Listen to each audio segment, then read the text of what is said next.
All right, welcome back to Be Fair, a podcast hosted by Ehryn, and that's me, still here. And we've got the lovely co-host Lisa. What's up? Hello. Living my best life. Okay.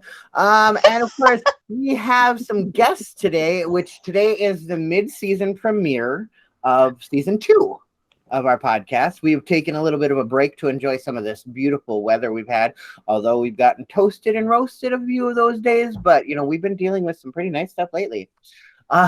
So today, bringing back a guest from last year. She was on one of our blast from the past episodes and is a friend of mine from my high school years, Miss Carin Anderson. How's it going?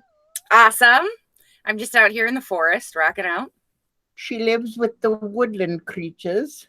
That's fantastic. She's a wood elf. And of course, a different area I knew from my only year of college at Itasca Community College, but ironically, we actually did graduate the same year of high school, just not same high schools. Sure. And this is Miss Katie Jarva. This is her first time on the podcast, so I'm very excited to have her on, especially with this topic that we are going to be talking about tonight, which is expectations versus reality. And I feel like there's a lot going on in that to try and explain that. So just to break that down is that we as people always, when you're making plans for something, when you are getting excited about something, you have an expectation of how it's going to turn out. And you're hoping beyond hope. You're dreaming, you're fantasizing. Literally, how every step, like especially my problem is when I meet a guy and I go on a date with them for like 5 minutes and I'm like, I'm now planning out our future. Like, they do that. I really do. I'm not kidding. And you've done it. Well, yeah. And then, so then there's the versus reality, where it's the fact that this guy is not calling me for a second date because he clearly saw that I was planning our future when I accidentally said the 3 children's names. Wow, that's aggressive.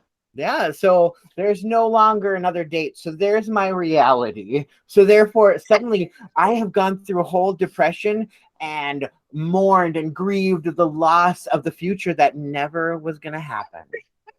Because you self-sabotage. He went through a whole... torturing yourself. You're just like, whoops, I did it again. Right, like you went through a whole relationship before the appetizer showed up. Yes, Lisa, exactly. That's my problem in this world, is that I can't help it. And it's not limited to dates with boys. It extends to jobs. It extends to friendships, relationships in general with other people. Like all of a sudden I'm like, and I can't help it. Like I look at how this friendship is going to look on one of these paths. Like, who's watching Loki here? I know you are, Lisa. No. The Marvel show. Carin, nothing? Oh, God, it's so good. Except for I don't own Disney Plus. I know. They said it was going to come with the vaccine and my microchip, but they lied. I don't have Disney. Right? I know. Bastards. I felt like my microchip is defective. Same, dude. Like, why? My body straight rejected it. They're like, no, the government knows who you are. We're not taking this shit. Zip. So before we get into the little bit of topic that we are going to discuss, because I will tell you that it's tough for Lisa and I to stay on topic. So I'm going to really try hard. This works into the expectation reality thing. Like, it's true. I was expected to be on at 9:30, and in reality, I was here at 9:40. It's so true. Like, literally, we are going to illustrate this whole discussion, which is why it's meant to be on YouTube. Yeah. And then I had to drop my earbuds and go yell at my teenage children. No, she's got. No, that was my stepson. Oh. So, Lisa, let's go ahead and let's remind our listeners and our new guest hosts a little bit about you. Hi, I got all nervous all of a sudden. You put me on the spot. Usually like I'm from. Excuse me. You're not usually like this. I'm just saying. I know. I'm sorry. I'm really out of sorts. Well, I've been in Duluth my whole life, except for 6 months when I went away to Missouri. And I am a stay-at-home mom with a very part-time job at the Subway. I don't know. I don't do a whole lot recently. I got into a car accident. And so stuck at home a lot. In the I don't last know. few weeks, she spent more time with me than we have spent with each other in the last 10 years in actual physical Oh, really? Yeah, and it's been amazing, and I absolutely adore you Yeah, most of the time. It's so exciting. During our little break here, while we've been, Lisa and she came down for my birthday weekend, which was 2 weeks ago. You were there for my birthday night. Yes, I was. But Yeah. but Lisa and I were camping at Maple Lake with my other friends too, and this was the first time we'd seen each other in 2 years. Wow. In person. Like, obviously we've been doing this podcast together for over a year, but which is so interesting. I'm still shocked that it's been over a year since that one day that I said, you know what? Fuck it. I'm just gonna start doing it. I'm just gonna start doing the podcast. And 2 days in, I was like, Lisa, come join me. And there we go. And here we are. Yeah. So it's been great. It's been a great way for Lisa and I to reconnect and find out where the future of our friendship is going. And I'm so happy she's on the road with me. Yeah, me too. COVID really did help in some way to reconnect us because we were able to do this podcast together without needing to be together. That's awesome. Which is why I kept getting used to being remote with people. But now that I actually, so not only did she go camping, but then I went down there to her place and hung out with them for a couple of days because this was just earlier this week actually, where we went down right after the 4th of July down to Minneapolis to see a Twins game. It was Pride Night at the Twins, and trust me, it was probably, in some ways, it was one of the worst experiences only because it was raining and I wasn't feeling well at the game because I had this stomach trouble. Doesn't mean, but I was enjoying the company. That wasn't the problem. But it was just like I was in a state where I was like, oh. Yeah. And then, of course, it's raining cold and we're losing. Like, we just sucked. Like, I was, I had no pride left. And I was like, I love my boys. Like, Max Kepler needs to call me. But anyway, we got to be so close to him. Like, I mean, it was not that close, but it was so close. Could you like squeeze? Just say I wish. He has a really nice butt. that's what I'm saying. Yes. Right. That's okay. This is why I like baseball. I think the uniforms are way more flattering Agreed. than like football. Football is spandex. Padding. That's nothing. You're not seeing their body. You're not. You're seeing foam padding all over it. It's that baseball movement is more graceful, so you get to see more of like the Oh, yes. And football's really aggressive, so you the want- stances and stuff, you don't get the good view. I get what you're saying. I see you. So, like, I get what you're saying in that, like, you want something real and authentic, like a real body. Well, yeah, I do. Oh. Trust me. I gotta hope that someone's gonna like this real body because I don't. Aw, you should though. I like me, but this body is really betraying me a lot lately. So Yeah, I don't like my meat sack either. My meat sack is dysfunctional, like Mine too. Little whatever. But you know what? Like, you still got to be like, I'm still hot. Oh yeah. Oh no, I know I I'm might hot. Cane sometimes, but I am the hot lady with a cane. And I Karin. will do that. Karin, I never said I was ugly, you bitch. What? I never said you were. Yeah, I know it. It's that joke that people are like I'm like, oh, I'm so fat, and when people say, oh no, I think you're beautiful, it's like, well, I never said I was ugly. I didn't say it. Okay, well, that just whooshed right over my head. Right? Like, this is going to another level of. I think I'm super used to 10-year-old humor, and this is why. Like, I talk to adults, and I'm like, huh? What just Yeah. What? Anyway. So that's Lisa, a little bit about Lisa. If you want to know more about Lisa, listen to some old episodes of the podcast. Yeah. You too, listeners, like, check them all out. Check me out. So, and of course, don't forget to hit that like button, subscribe, but definitely subscribe. Share it with your friends. Get more people to join our cult. I mean, listen to the podcast. So, yeah. We promise it's Kool-Aid free. It's Kool-Aid. That's because I mean, but you do have Mountain Dew, right? Yes. we have bougie Kool-Aid though. Ooh. Oh, yeah. There you go. No, we really don't. Oh my God, Lisa, guess what I got? Okay, so I was given A&W root beer. yeah, my mom Ooh. gave her A&W root beer. My Official mother and I went to. sponsor. No, it is not. But my mother and I went to Virginia, Minnesota. We were going to go to Duluth, but I was like, oh, I really want to do this podcast. And if we went to Duluth, I wouldn't have been home until like midnight because we would have hit the mall. We would have hit TJ Maxx, and TJ Maxx would have been a thing in itself. Like when my mom wants to go shopping in Duluth, it's got to be an overnight experience where we can do like, we could do TJ Maxx like the evening of, and then go to the hotel, stay, and then do the mall, and we're good. What about bed? Oh, she's dead. Okay, bye. Nice meeting you. Not a topper. I would never be able to handle that. Okay, here's the thing. What about Bed Bath and Beyond? Your mom though. I did that with my mom, and I miss it so bad. That's cute. Isn't Bed Bath and Beyond like TJ Maxx, but for household stuff? In a way. I don't know. They have the same tags. I wasn't impressed. But TJ Maxx has a company with them called Home Goods, and that's kind of their Bed Bath. Oh no, that's where I was at. Because isn't Home Goods right by TJ Maxx? Like it's right next door, isn't it? All right, my bad. Anyway, so where are we going with this? Expectations and reality. Yeah, I know, but we're expected to stay on task, and that's fine. They usually take a while. And this is normal. Two people, so let's just remember. So anyway, I really hope that there's people still watching this episode or listening, however they do, because right now I feel we haven't even hardly gotten to the content yet. I feel like this happens all the time, Katie. Welcome to the hellhole that this is. Welcome to the chaos. Why do you think we call it To Be Fair? Because we just got to be fair to whatever's happening. True, I like that.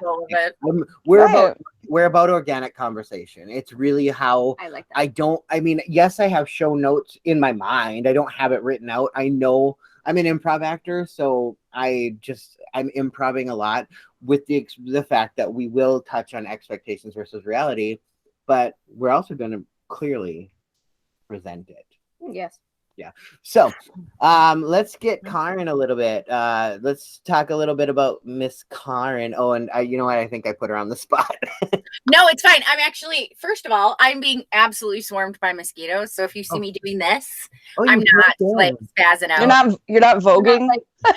I could vogue. I'm going to make it look hot now. I'm going to be like, how many? Yes. Carin was one of the hot cheerleaders in our high school. I was very crazy and very lost, and I did every extracurricular in the world to mask the fact that I had like some really severe mental illness going on. Yeah. No, but it was fun. I mean, I got a lot of like, I don't know, letters and gold medals, and like I have like a trunk full of stuff, and I'm like, oh, I don't remember getting this, but I guess I had fun because there's pictures, right? But no, I live in the forest in 50 Lakes, and I like it out here. It's very natural and rich, and we grow a lot of our own food. And so I went from being kind of like a crazy person, and then I went to school and I came home, and I just figured out that every time I moved away from being close to water in the lake, that my anxiety and my other mental illness just got really, really bad. So if I live in the forest, I'm a much more balanced person. So that's what I'm doing. That's amazing. It's weird.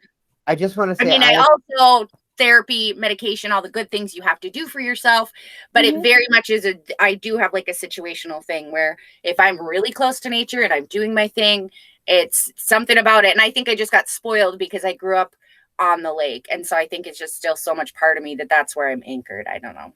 It's a thing, but I'm a former musician, and I'm just hanging out in the forest now, basically. Carin, I appreciate any version of you that exists. So I love you so much. You're so cute. Carin has been a pretty good solid rock for me since I came out and since social media came about. I think Carin and I have been friends since they've existed. We, ironically, after high school, we ran into each other in 2006 when we were auditioning for American Idol at the Target Center. That was so cute. And my mom was so excited to see you too. It was the most adorable thing. All of a sudden I hear, Carin? And I turned around and we were like, oh my It was cute. In the crowd of millions, we Just literally we were lined up around the block in the dark because it's like 5:30 a.m. It I mean, was 'cause there was cameras so random. rising above us and doing their thing to show the, on air, like how many people turned out in Minneapolis, and they were throwing swag. I remember, like, I think I got a lot of stress balls for nice. promoting different shows that were coming up on Fox. Stressful for when you're freaking out right before you have to sing. You're like, Yeah, right. I'm sure they knew what they were doing. And then we got. It was just the longest day ever, and it was now, even though none of us out of the three of us that I knew, because it was me, you, and then my friend Jen that was with me, none of us went through. We sang and we were like, thank you, bye. But it was an experience that I got to say that I did. Well, my favorite thing was when they had everybody up in the stands and we all had to do, was it Purple Rain or was it 1999? Because Prince is from Minnesota. Yeah, they did that. Yeah, they did everybody who auditioned do like a big number together, and that was my favorite part. Just having that many voices in one place, and everybody was picking out proper harmonies because most people there were decent singers. It was like kind of an experience. It's kind of one of those like it rumbled your insides kind of experiences. That was my favorite. It was, I mean, like I said, I kind of knew I wasn't going to advance. I knew if you watched that whole day, it was all the goofy people. Like I didn't see. Yes, I was so bothered that they were letting through the weirdos for like the fun footage. And I'm like, that's really a spot for a lot of people who are talented. And I heard a lot of people warming up that I saw later leaving by like the side door. And it's like, man, you should have made it. So that was a bummer to me. But the whole experience so the whole way, just so you guys know how the audition process for American Idol, you don't go see now this was during when Paula, Randy, and Simon still, you don't go see them first off the bat. That they don't see everybody. No, there's like 50 tables and you're lined up like cattle and there's a bunch here and a bunch here and a bunch here and you go up. Producers for the show, you literally are standing up and moved forward in rows of 4. Yeah. And then they're like, okay, sing. And then I'm like, okay, we're gonna do this. Like, and you're just like, you get like 30, 45 seconds maybe. At one point she was like, sing something else, and I was like, oh crap, and like I had to switch gears to my second piece. And then she's like, you are a songwriter, and I was like, how did you know that? And she's like, I just know. She's like, you should be in songwriting competitions, but you shouldn't be here. Thank you, bye. And I was like, that's almost the nicest no I ever got, but I still really don't understand it. So I was just like, fine. Backhanded compliment. It was weird though that she knew just by how I sang that I'm a songwriter, and I was like, that is a weird. It was weird. So, but I liked it. I was like, okay, well, at least I'm recognized for that, I guess.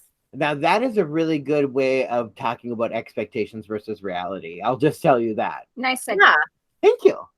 But we're still got to do yours too. But don't think you're getting out of that.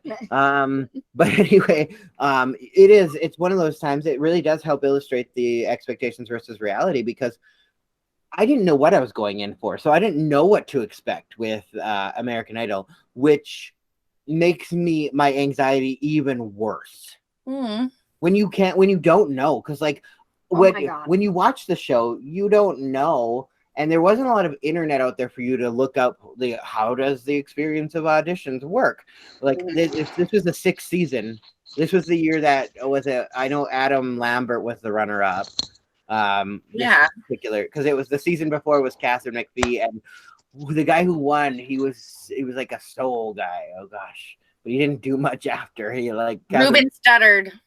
No, that was 2nd season. Oh, okay. He's still got nothing after. Clay Aiken's still more known than he is. But yeah, anyway, so that was the experience. I think my biggest memory with Carin was that day, even though we really didn't get to spend a lot of time with each other. But it was really surreal to run into someone you know well, and you were like, wait, dude, how are you here? How did I know you were going to be here? Yeah. Well, and we didn't have social media. So so at that time, I mean, I think Facebook was kind of coming out. Like MySpace. But at that time, well, yeah, we had MySpace, but at that time you could only access it at computers. You couldn't do it on your phone all the time. Now I look back and I'm like, well, there was a time before what we do now. There was a time pre-TikTok. What? Oh, like the tap method of texting where you had to hit things like 57. Yeah, you had a AAA or Yes, I have arthritis. There's no way. I would never text anybody. I'd just be like, I don't do phone calls and I'm not texting you. So I guess you can just show up at my house because I'm not communicating anymore. And then I'm not going to answer the door because you just showed up at my house. Right? You could be a murderer. I don't know. I'll be Right. upstairs hiding.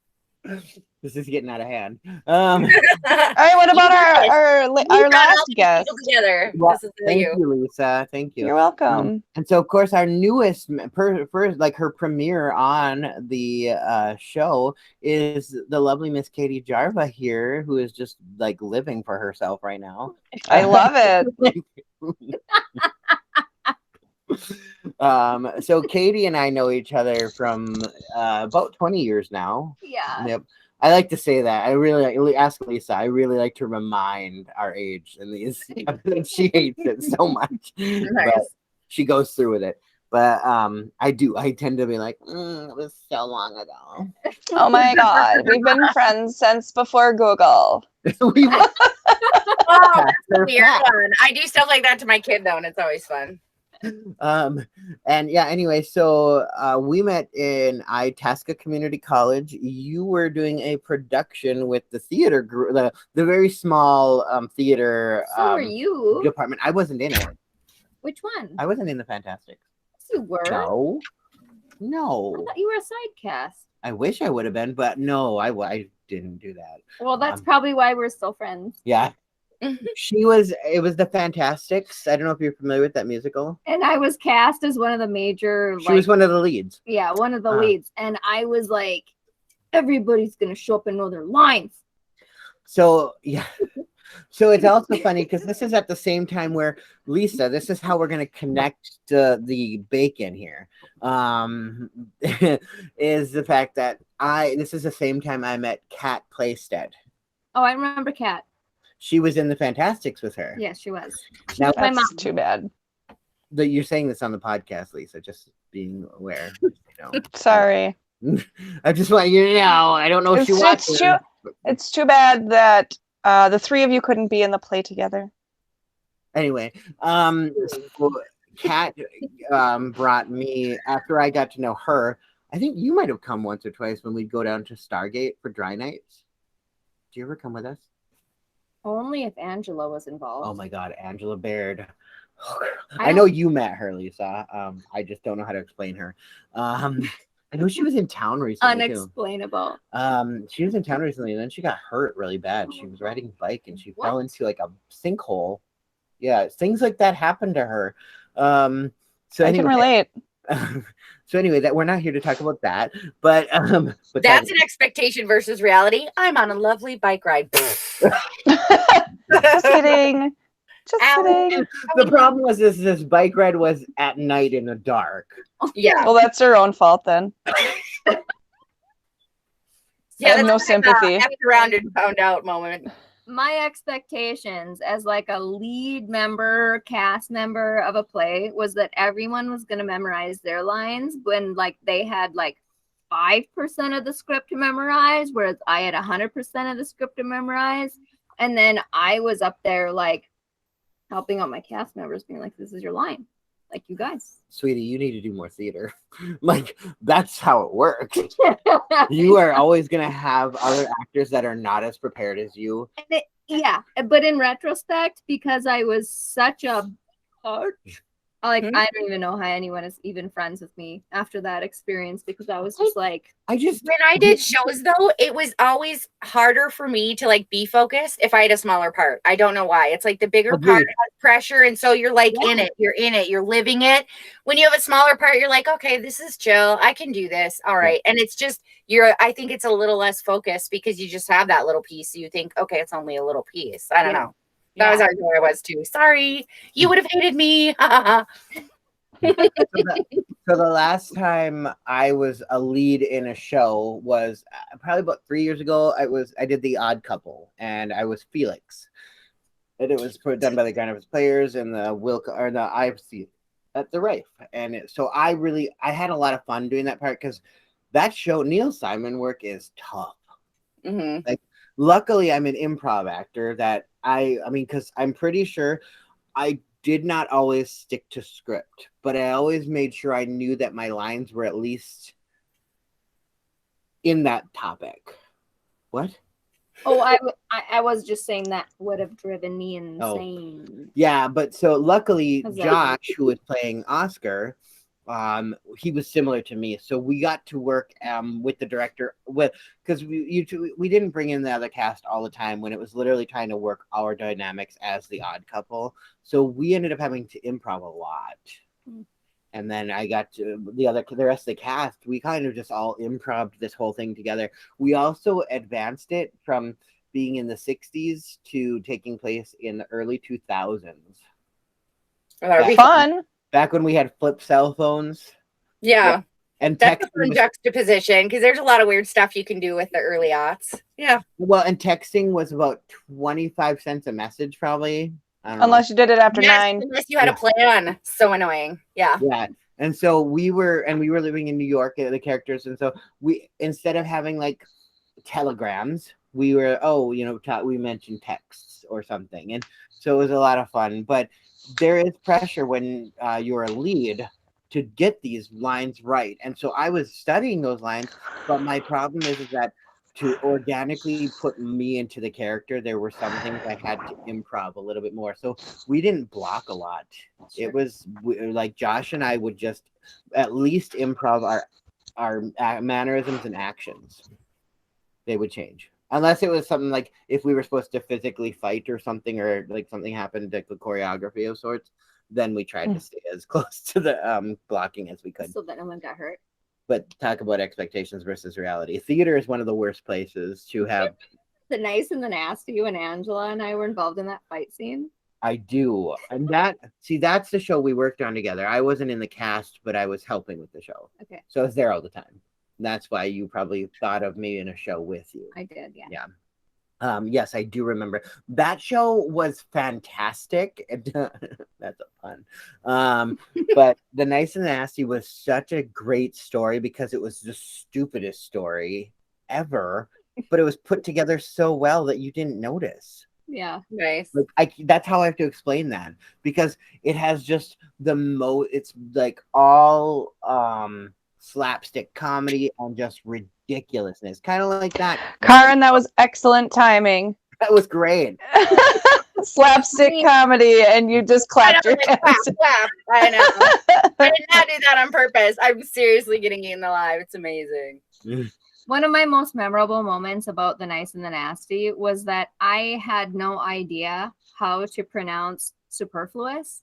And so on stage, I was like, and all those superfluous snacks. And like the director never once corrected me. Like in all of our practices. Maybe he thought it was on purpose, like you were bringing that to the character.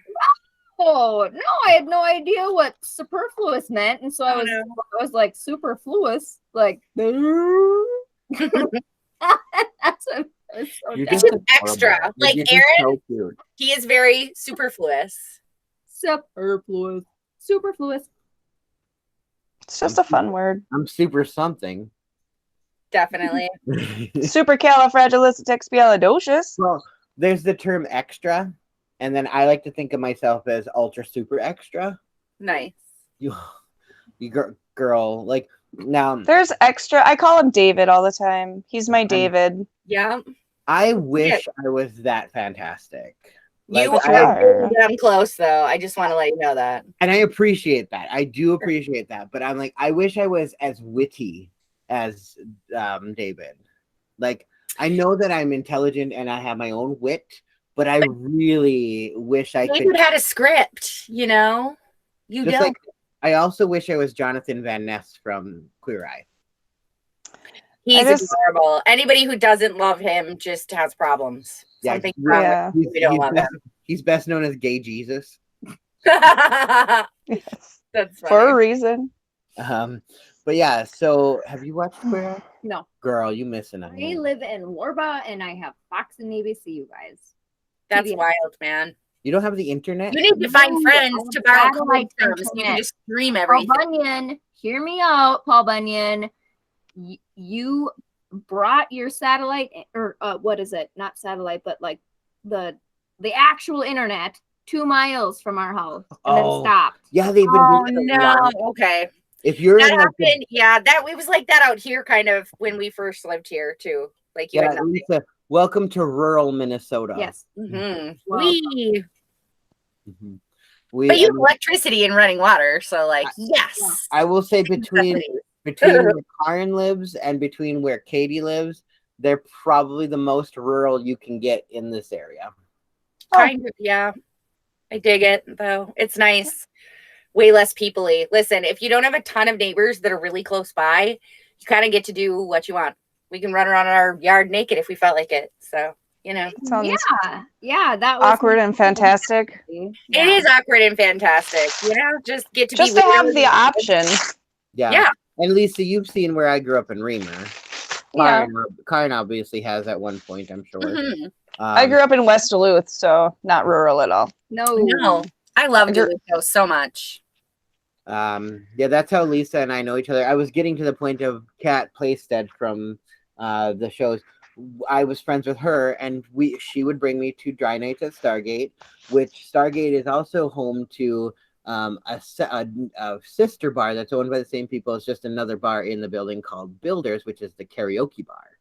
Woo. And I would go hang out in there when I was bored with dancing or tired, and you grab a soda, or because it was dry night, so you get pop or whatever non-alcoholic beverage they would serve, and they'd have food, and so we'd get pizzas and stuff. It was like $5 I think to get in on that night and stuff. $3 I think, but I don't know. I never had to pay the cover because I was a regular. Well, and that's the thing is, once I started hanging out with her clique, girl, the velvet rope was opening up in there like swimwear. It was I'm not even kidding. I mean, like, I know this isn't like downtown Minneapolis or New York by all means, but for this area, I was with the cool kids, and I'm like, girl, I loved it. Well, and not only that, because Lisa was a regular, but then we were also friends with Drew. Now, Drew was the enigma. He did the karaoke DJing on the nights we were there, mostly because he was our age. He was also a minor, which he was older than us, but that's irrelevant. But so once you knew him, you're like, I'm with the DJ. Cute. But it also helped. Knowing him helped me a lot when I was moving down there and stuff, because I was wanting to get connected to a gay community. And Drew, though he was not identifying as gay, still, as far as I know, does not identify as gay. He just, we kind of classify him as Drew-sexual. But because we don't know, and I don't think he cares. I don't think anyone cares. But there were lots of girls that had crushes on him at the time that we first were all kind of Everybody had a crush on Drew at least once. I never had a crush on him, but I had this weird like way of how we would bond together as friends. I thought he was a very attractive boy. Like, he had very nice eyes and his hair was just very fantastic, but I was never attracted to him in any like romantic or sexual way. But I thought he was a very attractive man. I feel like I have a crush on Drew now. And so Drew is another story. I'd love to get him on the podcast for a blast from the past with me and Lisa for sure, because we have stories. Drew and I have stories of some very interesting things. Once you were friends with Drew and you were part of his clique, we liked to call them, we were ducklings, Drew's ducklings. Oh yeah, Lisa, you weren't a part of that. That was me, Becky, and Michelle at the time when I first moved down there. We were Drew's ducklings because every night, 7 nights a week, we were out at some bar with Drew. I used to do that, but I wasn't a duckling. We did it every night for it was months, Lisa. Months. Like, my first 6 months for sure were basically, I was indentured to Drew Audio. That's your own fault. I'm not even mad about it. This was another expectation versus reality, because I didn't know my friendship with Drew was going to go the way it did, because I thought I was just going to be one of those side friends because I was friends with Lisa, who was friends. You were cool by association. I was friends with Drew only because I was friends with Lisa, who was friends with Drew. And so it was like an extension. But once I moved there, then it was almost like I signed a contract and he owned my soul. And you're painting him out to be a monster, and he's not.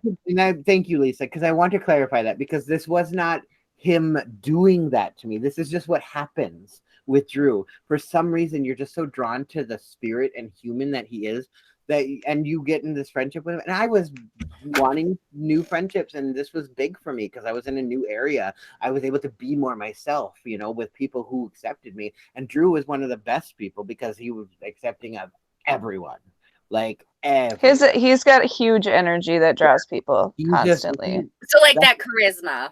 Yeah. Yes. Yep. And yes, I guess he's probably a psychopath. So I think Just kidding. I think now what are you doing? Christian Bale vibes. No. Yeah. But it's just I don't even know how to explain how a friendship with him turns and why it can be mistaken for romantic feelings by some, because he's just he's just so great, and he's just so open to like music. Just drives. He's woke. He is woke. If you're gonna talk woke, he's like woke. Like wow. He's like a level 1. Like wow. I mean, not level 1. Level like I'm really not that Valley Girl person, but I just like to do it. Oh, just gag me with a spoon. Oh my God, Heather. Oh my God. We suck at staying on task. We are staying on task. Honestly, that is the expectation versus the reality. That's true. The expectation was structure, and the reality is like we. Right. The reality is chaos, sheer chaos. Now that we've gotten through all the intros and kind of the connections, I wanted to let's kind of talk about that expectations versus reality. Let's give a little bit about what your understanding of that is in a way. And Lisa, let's start with you. Well, thank you. For me, I've always, not always, but as I've gotten older and wiser, or just tired of people's BS. She's definitely gotten older. Yeah. You're one to talk, ho. I never tried to explain anything different. An expectation is a path to disappointment. Because if you expect something from someone and they don't meet that expectation, you're disappointed. And then you get that. I'm going to pause you for a moment because I like what you said about expectation leads to disappointment. There's another quote I saw recently that said expectations are just preconceived disappointments. Or premeditated. Anyway, go back, Lisa. I'm sorry. Well, yeah. And that's the reality of it. Like, I can't expect someone to treat me at the same level I would treat them, because that expectation is going to let me down when they don't hold up to what my standard is.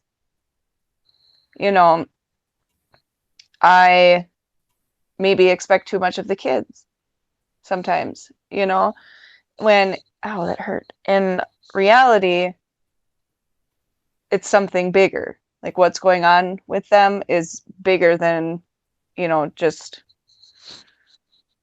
what's on the surface, And I guess, it doesn't always have to be that profound. It's especially hard with kids though, too, because it's so hard to remember what it was like to be little and scatterbrained. And when a kid is it's so snotty, and it's like, I remember being younger and being that snotty, but I didn't feel like I was. I feel like it was justified at the time you felt that way, or it just comes out your mouth and you're little. You don't care. You're younger. It just happens, and you don't know how to take ownership for that yet. So as a parent, it's really hard to see your kids going through stuff, and it might blow back on you, and it's a whole experience. Yeah, the expectation versus reality with kids is insane. It's huge. So I, as a mom, I feel like I can relate to that. And I feel like, when we contemplate Erickson's stage of development or whatever,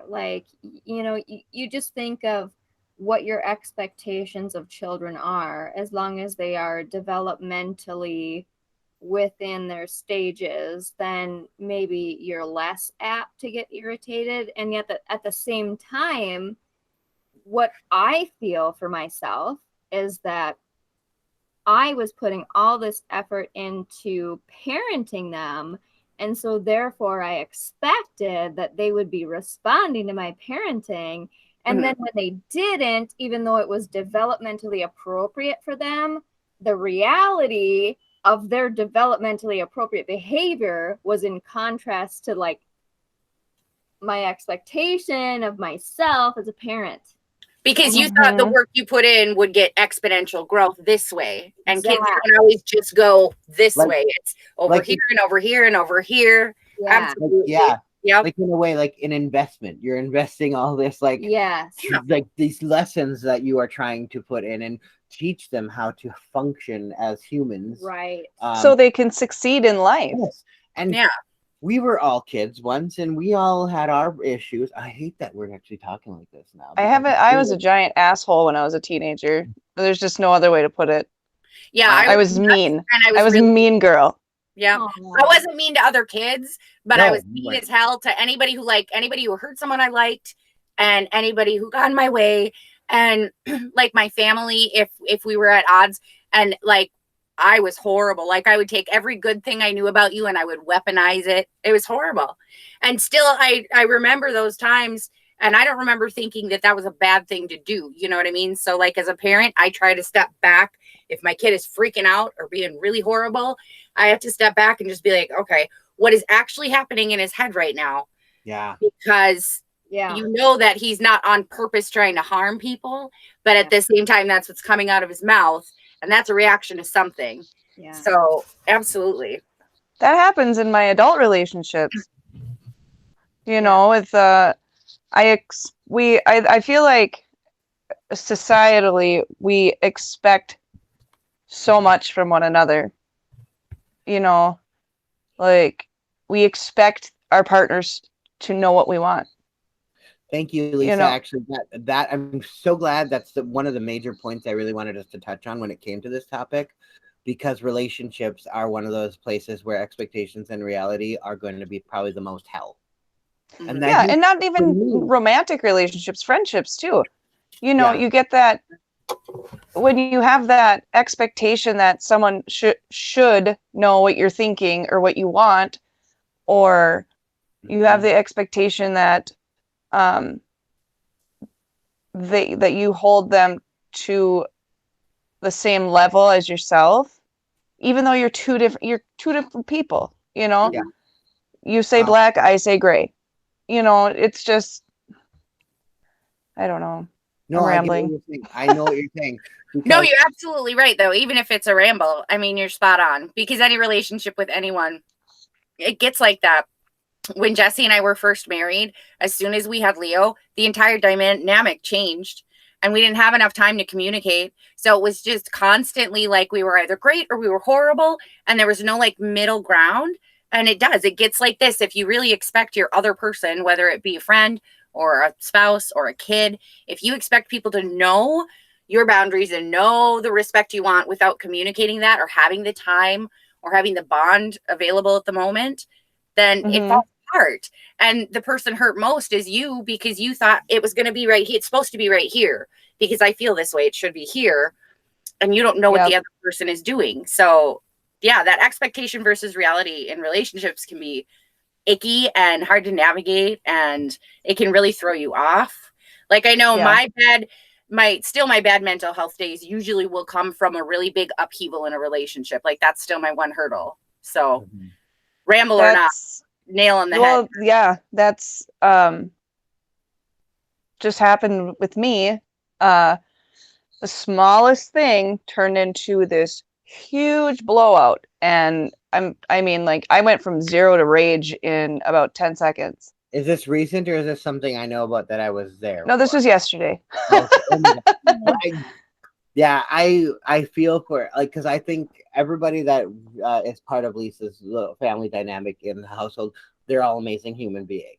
Don't get me wrong, but they give Lisa the challenges in life that, you know, I don't think she ever expected that she would be in this lifestyle. But but like, so it's like her functioning in this way.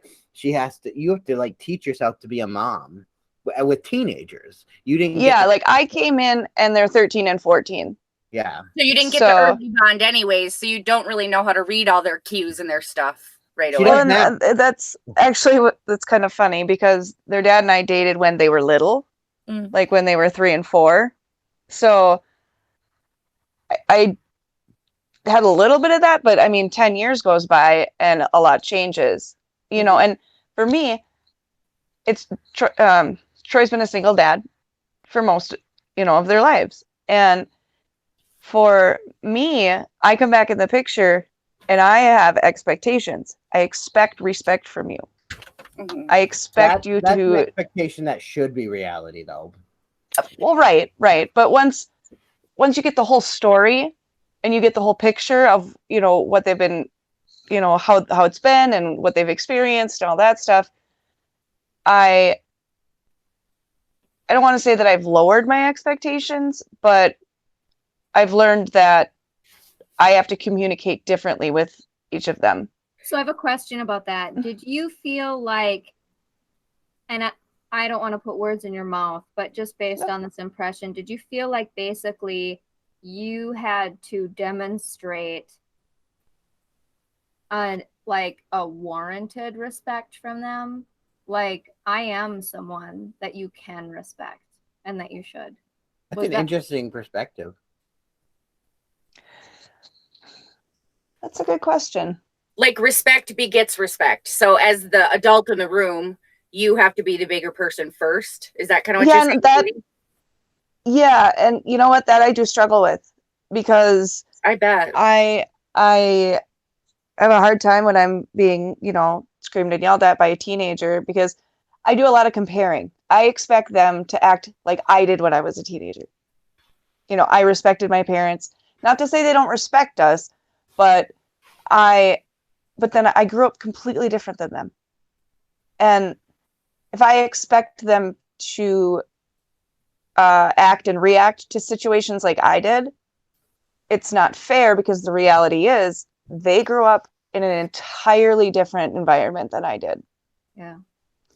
So that's a big thing I've struggled with, is we're working on that communication and working on not expecting them to be who they're not. Yeah. I guess. I don't know. Thank you for that, Lisa. Katie, how about you with your expectations and reality? What's a thing that you can relate to that? So I am very clear with my boundaries and expectations when I enter into relationships. Like, extremely clear. I lay things out.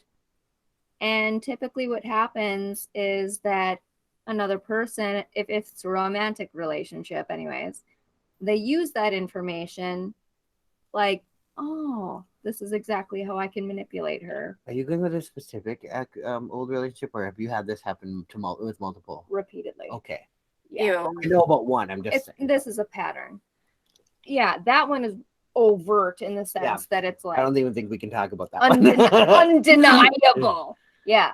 But no, I feel like even when you communicate your expectations and you communicate your boundaries and you communicate what you want and what you don't want, there are still going to be people who are just like, oh, so that's what I need to know in order to violate you. Mm-hmm. Yeah. I've come to the thing now with stuff like that, but I mean, with any relationship, and I just kind of tell myself, people are gonna people, because human beings are so character. People are so messy, and not everyone is going to be trustworthy, and there is nothing we can do to change people. Like, I know I sound like AA right now, kind of, but it's not. I find if I can just accept things more easily, that I drive myself bonkers a little bit less. It is so hard. I just keep telling myself, people, like, I'm immunocompromised, and I have people who have tried to be around me who are really unsafe, especially in the beginning of COVID, before the vaccination existed, before any of it. And people are being super unsafe. And I was like, high anxiety. I'm immunocompromised. This could be a bad deal. And I finally just got to the point where it was like, only I can protect myself. If I expect these people to care when they clearly don't understand what being immunocompromised really entails, I just had to take a deep breath and say, people are going to people. I'm going to do what I need to do for myself, my kid, and my husband, and my home. And it was like COVID hit that light switch, and I got to people are going to people, and it's actually made my expectations different. So my reality isn't such a letdown when somebody's does something that I think is absolutely insane or awful, or I feel super disrespected. I'm just like, you know what? People are going to people. I like that. I'm very excited. You two girls, Katie and Lisa, you guys you definitely need to add Carin as a friend on Facebook because she's so much fun to watch her speed. Like so much. Oh. Because I'm bratty. I post horrible memes. She calls people out on their shit. I really enjoy facts and data, but I also enjoy really dark jokes. And I love everyone. But if people are being awful to other people, then I'm like, ew, gross. I'm going to tell you a bunch of stuff now. I don't know. I'm kind of like just a little too sassy for my own good, but it's fine. Oh, I love it. Like one of my friends gave me the nickname of Sassafras. Yeah. I love it. I feel like it fits. I feel like it fits really well. Cute. So one of my relatable experiences with expectations and reality is family dynamics for me. Ooh, yeah. I guess sometimes I think I'm going in the reverse though, is the fact of I'm giving them the reality. I'm giving what they're expecting of me is not what I'm going to give them, because I spent plenty of time, 18 years almost, playing by everyone else's rules and having to do what they expected and keep my mouth shut and keep quiet. I was obnoxious, annoying to some people in school. There's plenty of people that went to school with Carin and I that would not have great things to say about the person I was, because I had ADHD. I mean, but those are the type of people though that can't really handle anybody who's not just like normal. You know what I mean? But even so, I feel like part of that judgment on you is just, anyways, because but even at that time we didn't talk about mental health issues to the same level we do now. We don't talk about what behavioral issues that we, and I was going through all of them because my life was total shit. I was born into chaos, so I'm a chaotic being. I like to think of myself as a chaotic being, that when you're born out of chaos, your life will be chaos, and occasionally you may cause chaos in other people's lives. And one of my biggest things is that I kind of look at it from the Spider-Man perspective. With great power comes great responsibility. I have a big extra personality and I can do great things with that, but trying to control it by myself is a lot of fucking work. And so back in school, I didn't know that. I was just this crazy being that when people were telling me I was annoying, I started to be like, oh, okay. So I didn't socialize with people. People either called me like really derogatory names or whatnot. There was only a few people in Carin, like I said, she was maybe a handful of other people that probably actually would have my back if they heard anything said. Oh, absolutely. I would have shut things down. I probably would have gotten suspended again. Just saying. I did tell you she was a cheerleader. I didn't say she wasn't a bad girl. I was just the weirdest combination of all the things, guys. You're the Eliza Dushku. I was just gonna say that. Thank you. Who would have got? I got bored in fourth period. Off the chart bipolar. So, I was like always getting in trouble, but I also was getting really good grades and was in every single extracurricular. And it was just really weird. I don't know what's going on. I'm sorry. But I absolutely would have got my ass suspended for you because I knew people were mean, but I was never there when it was happening. Yeah. But I adored you since the moment I saw you on the playground and we played Wizard of Oz.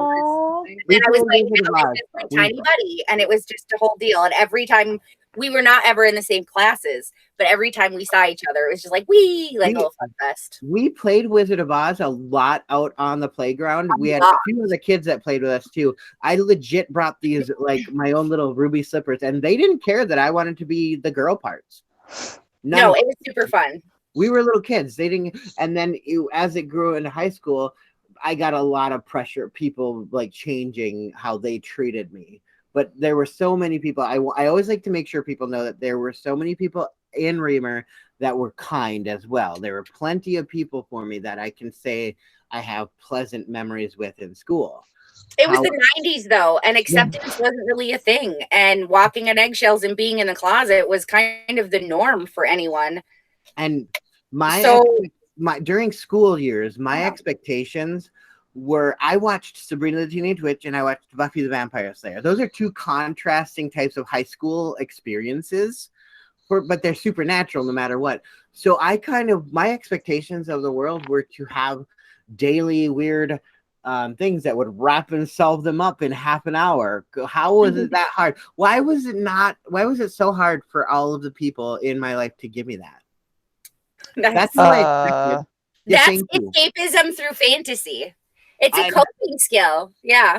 Yes, and I will tell you that there were a lot of times where I would just imagine that I was and what's one thing that's also relatable about Buffy and Sabrina? They were not the popular kid. Yeah. Mm-hmm. No, they were the exact opposite of that. But they were the freaks. Well, Buffy in her origin story was a popular kid, but obviously that changed. Did you ever watch Buffy? Yeah. No, I love you. Buffy was I will tell you, I'm going to tell you this. This is really funny. I was a suicidal kid in school. I was. Do you know that honestly, one of the things that kept me going was weekly episodes of Buffy the Vampire Slayer? Really? And that's amazing though. Yeah. So what people don't understand a lot of times, I talk about this a lot, where I'm obsessed with television and movies, but that's my escapism. When you talk about that, Carin, those are those moments where I get to escape what's happening here, and I get to live in what's going on in that movie or TV show episode, and I'm a part of that drama, which I know is going to somehow be resolved. Mm-hmm. But when I go and try and live that, I don't know it's going to be resolved, and so my anxiety goes. This wasn't that makes me wonder topic, but this is a really good way to. So it's interesting because when you initially addressed the topic of expectation versus reality, it kind of felt to me like there was a projection of this is what we expect and this is what reality is. Something better I get what you're saying. Something worse. Yep. But for me, and listening to you just now, because I have experienced fight or flight mode for a year straight now, my expectation I expect the worst case scenario all the time, and I can relate. And reality is actually right here, you know. I've been there too, and it's kind of you do end up developing some significant coping mechanisms that are unconventional. Escapism. Well, from that perspective, what you're saying, where it's you expect the worst and reality is here, if you're going by that lower expectation and something better happens, it feels like you've accomplished something good is happening in your life, even though that's just what should be happening in your life. That's how my life has been a lot of times, is because my anxiety and my overthinking and my bipolar personality, because I have not been officially diagnosed yet, but my doctor has concerns that I'm bipolar, and I'm not afraid of that. I'm not. I'm just it's not what people think, and it's not what the stigma tells. No. We're not one bad day away from killing people or ourselves. We're not that. I say we're not that bad because I've been diagnosed with bipolar. Yeah, so it's a very livable thing. We're not going to snap and kill everyone. We're actually 10 times more likely to be victims of violence than perpetrators. Just going to throw it out there. Don't get me wrong. I understand that completely. It's not that. It's just then it's the whole pattern of trying to regulate the meds. If you're going to go with the med route of of care, and I FYI, if they put you on bipolar meds, ask about Lamictal because it's super low side effects. And after my last hospitalization, I said, I'm not doing anything that's turning me into a zombie. And that's what they gave me. And I've been on it since I was 25. And I've been stable for something like 14 years now. So I think that's how that's been my concern, Carin, is the fact that I'm on right now I'm on Zoloft for my depression, and I'm on sertraline, right, Lisa? Sertraline. Yeah. I'm on Lamictal too for my seizures. Our lawyers won't let us say brand names. Remember that, Lisa? Really? Okay, Lamictal. I can't say it. Sorry. No, it sounds fancier. I'm on Lamictal. We can that's what it is. Thank you. I'm like, why is that G in there? Just blue thing. It's shaped like a shield. And we got a nurse over here that she knows how to pronounce those things. It's lamotrigine. Oh, is it really? I like that it starts with It's not. Oh, you nerd! I was super excited. I'm like, Lamo. I'm ready to like write that down. Get all excited. Well, you know what? I think it's time we're gonna have to wrap up the conversation. I think we touched on the topic really well throughout the episode somehow or another. I'm not kidding. I know that it doesn't seem conventional. No, it was a weird little tornado, but it was good. Yeah. And I think, But it's such a legitimate station. Like we touched on the topic really well. I'm only saying I'm proud of it because, like I said, we don't normally have this many people on the podcast because there's a lot of chaos that happens. Sure. I had some struggles managing the conversation tonight, but that's okay because we had a good conversation. It's fun. This is actually probably the best large group that I've been a part of with this podcast. The last time I did a large group with you, it was just everybody talking over one another. We couldn't keep anything. So this has been, But also, I think now it's easier when we can see each other and we can do these kind of things because that happened when we were just using Anchor, which I know Carin used Anchor back in the day. Stop raising your hand. That's cute. Good God. I think though it went well. Though these two girls are so clever, Ehryn. You always find the cutest people. So I feel like credit to you, but these two ladies are adorable and they're really clever and really open. And you can't have a good conversation with people who are like, Okay, so Katie, I just adore. Okay, so we, like I said, we've known each other for a good amount of time. However, we weren't in each other's lives for a lot of these years. No. We only reconnected a few years ago, and mostly while I was working at Boulder Tap House, she came in, and had enjoyed. She loves craft beer. You're like a big junkie. Well, you were about trying different beers. You're like, ooh, I want to be a beer snob. Now she's about her margarita. I was beer snob until beer made me like too burpy, and now I can't drink it because I throw up foam. It's terrible. That's awful. I miss beer so much. Now I have to drink girl things, and I'm like, wah. Oh, I drink I brought a whole bunch of my girly drinks. No, I'll just drink whiskey all the time. That'll be great. Oh my God, I'm in love with you. I do love whiskey so much, though. I mean, I run around and I'm like, it tastes like candy. I love everyone. We're gonna wrap up the recording session, but don't worry. Once we do the final little I'm gonna say we're gonna say goodnight and say thank you for showing. But you don't have to hang up once we end the recording. I just want you to know. Even the listeners will know. We're going to. God, Lisa, why is your hand still after party? Why is my what now? Nothing. Just put a hand up. Okay. Smiley. Yes. Put my hands up. Anyway. I really want to. Okay. I didn't know it was still up. I'm sorry. Yeah. No wonder my arm was tired. So first off, I want to give a really big thank you to Carin for staying up late with us tonight. This is way past her bedtime. So yeah, I'm usually on a heat pad and I'm old, you guys, but it's cool. Oh, me too. I feel you. She's probably like a year older than us, so just don't let her even fool you. You are not. Yes, I am. How old are you? 37. I'm 38, bitch.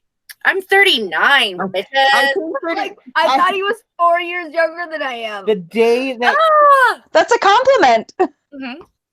Look, seriously, look at our. I am okay with this. Oh, the eye thingies? I know, right? I'm okay with this.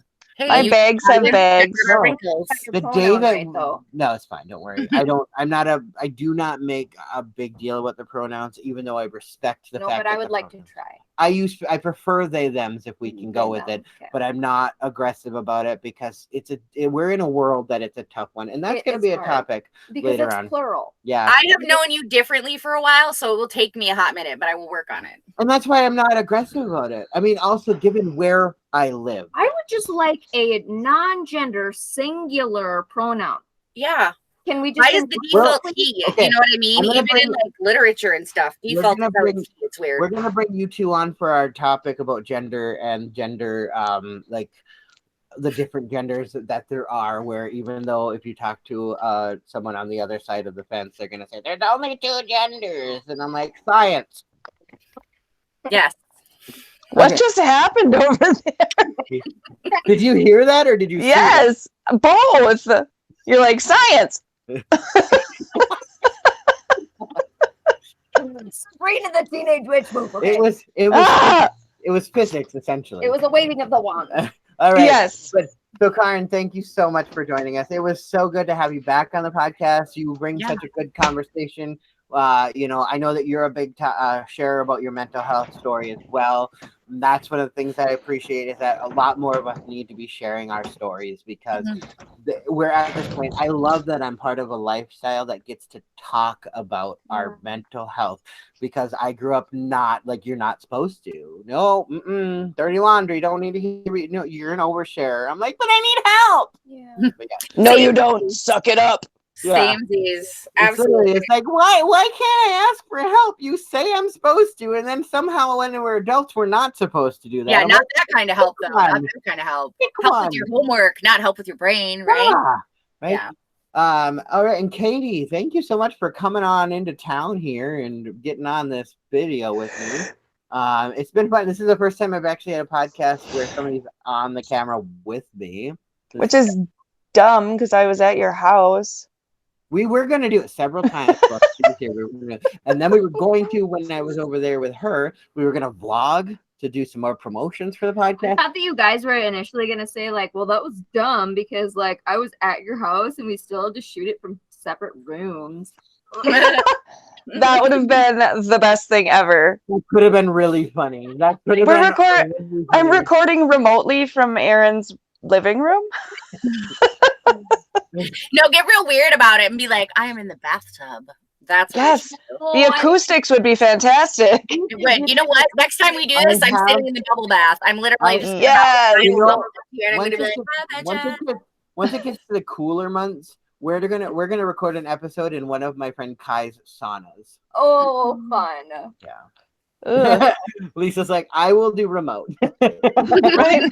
There, but I'm gonna be all cherry faced because I'm a redhead and my complexion is like So is Carin. Reds, unite. What up? I'm so I sad. was burn red, I wish though. I don't burn anymore. I wish I was a redhead. I dyed my hair red for years and years because I love I've seen you gingers. as a redhead before, yeah. I mean Mhm. I You look Pass cute as a for red. red. I feel like you have the right face structure too that goes with it. Some people just don't. Oh, I thanks. agree. All right, and Miss Lisa, my co-host, my love, my soulmate, my hetero life mate, Yes. everything about that. Like seriously, Lisa and I will probably be friends. We'll probably be golden girls together. Oh. Oh God, yes. I was gonna say if you ever really needed to, you could just platonic marriage. Yeah. Whoa. You know, I thought you were frozen for real. We could make one of those my best friend wedding type of packs. Like, Yeah. but It yeah, didn't end well though I know it didn't. for that pack. Really didn't. She would turn into Julia Roberts on me at my wedding, and it would just. Oh, and I would have red hair, and it would be beautiful. You would like Indian leg wrestle Cameron Diaz for you. Oh my god. Yes. I would Indian leg wrestle Cameron Diaz for like a candy bar or just Just for you. Right. Just to say I did it. just be like, what up, Cam? You're awesome. Yeah. Yes. Bad teacher. Yeah, we'd probably all make out with her too. I'm not gonna lie. I am super. I'm flattered. I'm just kidding. If I got a whole pass, then maybe yes. Well, anyway, so thank you so much. It's been really fun to reconnect. This is a longer episode, so I hope that the listeners that have stayed here, please do make sure that you like, subscribe, share this. Please, it helps us all the time because the more you share it, the more you like it, the more it goes out in that algorithm that helps other people find us, and then more of our stories get out there. That's all I'm trying to do. I love this podcast. I love being able to share my stories. I love having this platform, and I love all of you. I think there's 3 of you now. I'm sure there's more. It's good. I actually have a lot of people that say they listen, and it makes me happy, but I want more. Oh, we better wrap it up. My phone's at 15%. Thank you so much, everybody.